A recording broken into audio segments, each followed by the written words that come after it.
എന്താണ് stress? Stress ഒരു അനുഭവമല്ല. ജീവിതത്തിൻ്റെ സമ്മർദ്ദങ്ങളോട് നമ്മുടെ ശരീരവും മനസ്സും എങ്ങനെ പ്രതികരിക്കുന്നു എന്നതാണ് സ്ട്രെസ്. സ്ട്രെസ്സിനുള്ള 5 പ്രധാന കാരണങ്ങൾ. 1.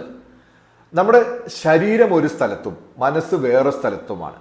അതായത് നമ്മൾ എന്തെങ്കിലും ഒരു ജോലി ചെയ്തുകൊണ്ടിരിക്കുകയാണ്, പക്ഷെ നമ്മുടെ മനസ്സ് വേറെ എന്തൊക്കെയോ ചിന്തിച്ചുകൊണ്ടിരിക്കുകയാണ്.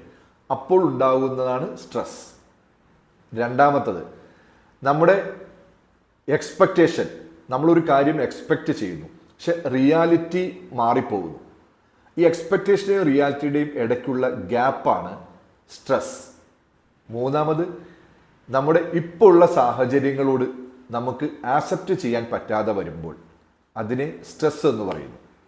നാലാമത്, മനസ്സുകൊണ്ട് നമുക്ക് കുറേ കാര്യങ്ങൾ ചെയ്യണമെന്ന് ആഗ്രഹമുണ്ട്, പക്ഷെ ശരീരം തളർന്നിരിക്കുക. രാവിലെ എഴുന്നേൽക്കണമെന്ന് ആഗ്രഹമുണ്ട്, പക്ഷെ മടി, സ്ട്രെസ്. അഞ്ചാമത്, കഴിഞ്ഞുപോയ കാര്യങ്ങളെക്കുറിച്ച് ആലോചിച്ചിട്ടോ അല്ലെങ്കിൽ വരാൻ പോകുന്നതിനെക്കുറിച്ച് ആലോചിച്ചിട്ടോ ഈ നിമിഷത്തിൽ നമ്മൾ ചെയ്യേണ്ട കാര്യങ്ങൾ ചെയ്യാൻ പറ്റാതെ വരുമ്പോൾ അതിന് സ്ട്രെസ് എന്ന് പറയുന്നു.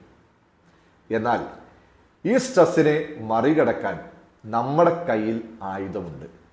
നമ്മുടെ stress, our breath. Control your breath, control your stress.